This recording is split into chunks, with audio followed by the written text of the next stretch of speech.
Hello friend, मैं GS Chauhan आपका RGS study point में स्वागत करता हूं। दोस्तों, आज हम रेगुलेटिंग एक्ट देखने जा रहे हैं। ये रेगुलेटिंग एक्ट हिस्ट्री और पॉलिटी दोनों का ही पार्ट है।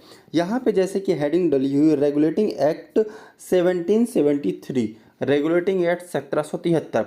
तो सबसे पहले हम शब्द समझते हैं रेगुलेटिंग का मतलब क्या होता है। रेगुलेटिंग मतलब किसी को रेगुलेट करना। अब किसी को रेगुलेट करने का मतलब कौन है, किससे रेगुलेट करना, तो ईस्ट इंडिया कंपनी को रेगुलेट करना। तो ईस्ट इंडिया कंपनी को कौन रेगुलेट करने के लिए यह एक्ट ला रहा है, तो ब्रिटिश सरकार। तो सबसे बड़ा प्रश्न होता है कि रेगुलेटिंग एक्ट को लाया ही क्यों गया है, ऐसी क्या खामियां देखी गई हैं ईस्ट इंडिया कंपनी के कार्यों में जिसके कारण ब्रिटिश सरकार द्वारा रेगुलेटिंग एक्ट लाया गया। तो थोड़ा सा हम पृष्ठभूमि इसका समझते हैं कि ऐसी क्या चीज़ें थी जिसके कारण ब्रिटिश सरकार को रेगुलेटिंग एक्ट लाना पड़ा। तो जैसा कि दोस्तों हम जानते हैं कि ब्रिटिश क्राउन ने ईस्ट इंडिया कंपनी को व्यापार में एकाधिकार दिया था, यानी कि ट्रेड मोनोपोली दी थी। क्या उसके बदले ब्रिटिश सरकार को कुछ मिल रहा था? तो हाँ, प्रतिवर्ष 4 लाख पाउंड प्रतिवर्ष क्या मिल रहा था, ब्रिटिश सरकार को मिल रहा था। किसके द्वारा? ईस्ट इंडिया कंपनी के द्वारा। किसके बदले में? तो व्यापार के एकाधिकार के बदले में। और यह ईस्ट इंडिया कंपनी कहाँ की ओर व्यापार कर रही थी? तो यह अपने ईस्ट यानी कि पूर्व की ओर व्यापार कर रही थी। तो पूर्व में यह मुख्यतः भारत की ओर व्यापार कर रही थी, अर्थात भारत की ओर अग्रसर हुई थी व्यापार के लिए।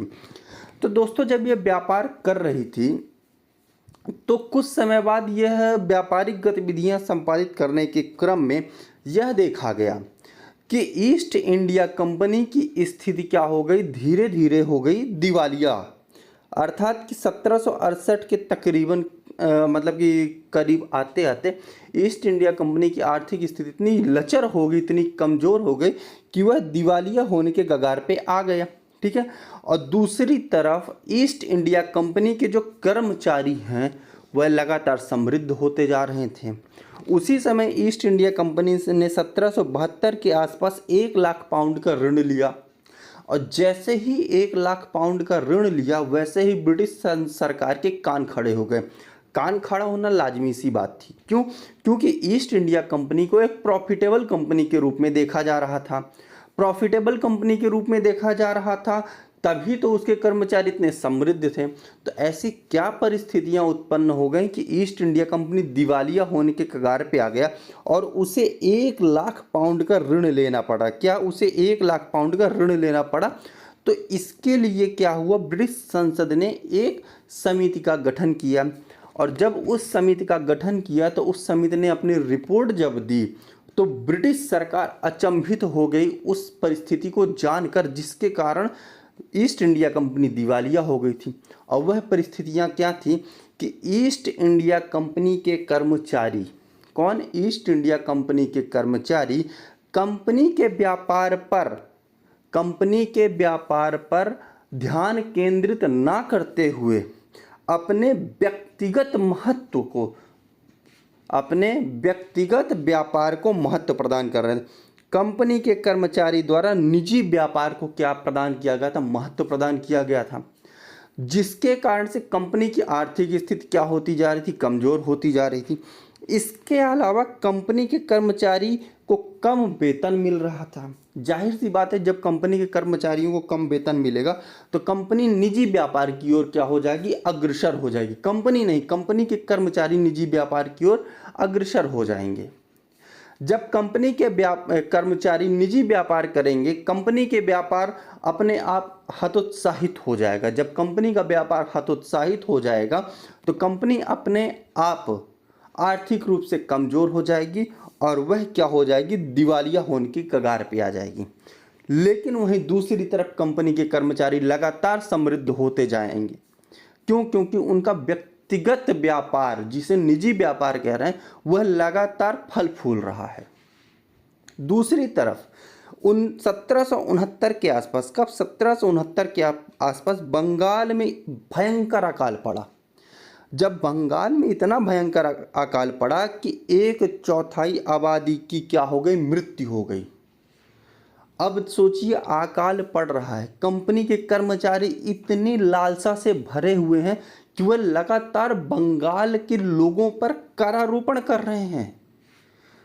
बंगाल के लोगों पर क्या कर रहे हैं? करारोपण कर रहे हैं, जबरदस्ती कर की वसूली कर रहे हैं। अब प्रश्न उठता है कि आखिर अंग्रेजों को कर की वसूली का अधिकार मिला कहाँ से? तो जब बक्सर का युद्ध 1764 में समाप्त हुआ था, उसके बाद इलाहाबाद की संधि हुई थी, जिसमें मुगल सम्राट शाह आलम द्वितीय ने, किसने? शाह आलम द्वितीय ने ब्रिटिश सरकार ईस्ट इंडिया कंपनी को, किसे? ईस्ट इंडिया कंपनी को दीवानी का अधिकार प्रदान किया था। उसी दीवानी के अधिकार का प्रयोग करते हुए ईस्ट इंडिया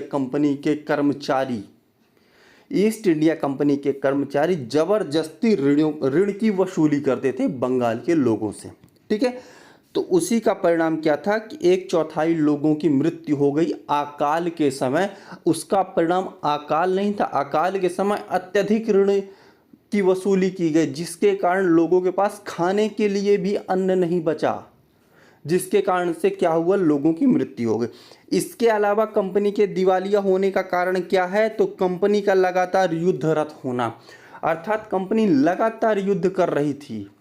आंग्ल मैसूर युद्ध, इसी के साथ बहुत सारे युद्ध लगातार कर रही थी, जिसके कारण कंपनी का आर्थिक स्थिति धीरे धीरे कमजोर हो रही थी। क्यों? क्योंकि कंपनी को रसद के लिए, युद्ध हथियारों के लिए और कर्मचारियों को खर्च देने के लिए लगातार पैसे देने पड़ रहे थे।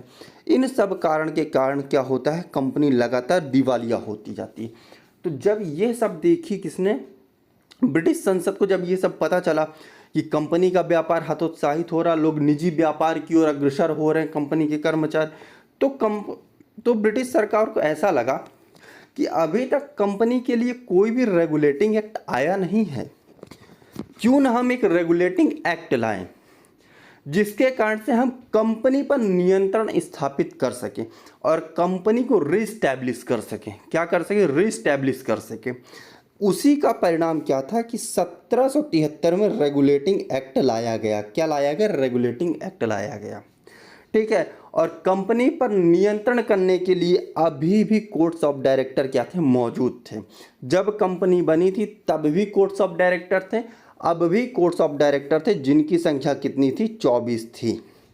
अब भी का मतलब है कि रेगुलेटिंग एक्ट आने के बावजूद भी कंपनी का नियंत्रण किसके पास था? कोर्ट ऑफ डायरेक्टर्स के पास था।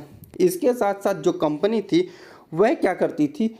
वे व्यापारिक और राजनीतिक मामलों को देखती थी। कंपनी जो थी व्यापारिक और राजनीतिक मामलों को देखती थी। लेकिन एक चेंज किया गया कोर्ट ऑफ डायरेक्टर्स में। वो एक चेंज, महत्वपूर्ण चेंज क्या था कि पहले प्रतिवर्ष कोर्ट ऑफ डायरेक्टर का चुनाव होता था। क्या होता था? पहले प्रतिवर्ष कोर्ट ऑफ डायरेक्टर का चुनाव होता था। अब उसको बदलकर कोर्ट ऑफ डायरेक्टर का जो कार्यकाल है वो 4 वर्ष के लिए कर दिया गया। मतलब कि अब जो भी कोर्ट ऑफ डायरेक्टर चुने जाएंगे वह 4 साल के लिए नियुक्त किए जाएंगे। अब दोस्तों, बंगाल का गवर्नर अब बंगाल का गवर्नर जनरल बन चुका है। क्या बन चुका है? बंगाल का गवर्नर जनरल बन चुका है। इसके अधीन, अर्थात गवर्नर जनरल के अधीन मद्रास और बम्बई के गवर्नर को लाया गया। इस अधिनियम के पूर्व बंगाल, मद्रास और बम्बई के गवर्नर स्वतंत्र रूप से कार्य करते थे, अर्थात अपने अपने क्षेत्रों के लिए यह स्वतंत्र रूप से नियम कानून बनाया करते थे। लेकिन इस अधिनियम के उपरांत मद्रास और बम्बई के गवर्नर बंगाल के गवर्नर जनरल के अधीन हो गए। इसके साथ साथ जो गवर्नर जनरल था उसकी सहायता के लिए, किसकी? गवर्नर जनरल की सहायता के लिए 4 सदस्यीय कार्यकारी परिषद का गठन किया गया। अब इसके गवर्नर जनरल, सबसे पहला प्रश्न उठता है कि पहला गवर्नर जनरल कौन बना था? तो पहला गवर्नर जनरल वॉरेन हेस्टिंग बना था और उस वॉरेन हेस्टिंग की सहायता के लिए 4 सदस्यीय कार्यकारी परिषद गठित की गई थी, जिसके सदस्य थे क्लेवरिंग, जॉर्ज मॉनसन, रिचर्ड बॉरवेल एवं फिलिप फ्रांसिस। इनकी नियुक्ति की गई थी।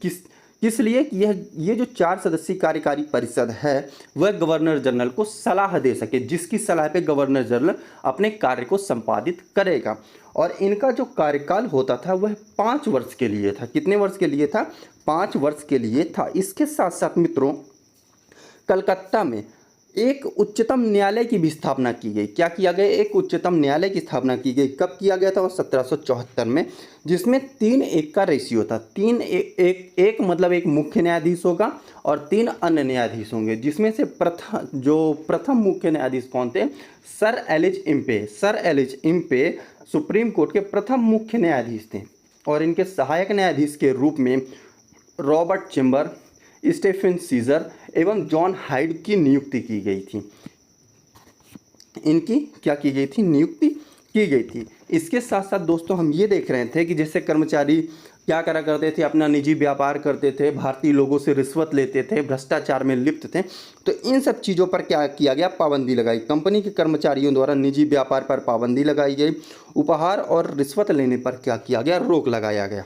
और इसके साथ साथ जो कोर्ट ऑफ डायरेक्टर था, ठीक है, जिसे हम शॉर्ट फॉर्म में COD लिखे हैं, तो कोर्ट ऑफ डायरेक्टर अब से मतलब ये जब से अधिनियम आ गया उसके बाद प्रतिवर्ष भारत में कंपनी के राजस्व, नागरिक और सैन्य मामलों की जानकारी ब्रिटिश सरकार को देना अनिवार्य कर दिया गया।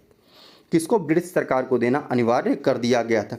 इसके द्वारा पहली बार भारत में केंद्रीय प्रशासन की नींव रखी गई थी और पहली बार कंपनी के प्रशासनिक और राजनीतिक कार्यों को मान्यता प्रदान की गई थी और EIC मतलब ईस्ट इंडिया कंपनी के कार्यों को नियमित और नियंत्रित करने की दिशा में उठाया गया पहला यह कदम था। तो दोस्तों आज हमने रेगुलेटिंग को देखा है, जाना है और समझा है। अगर दोस्तों आपको वीडियो अच्छी लगी हो तो लाइक करें, कमेंट करें और शेयर करें और हमारे चैनल को सब्सक्राइब करें। धन्यवाद दोस्तों।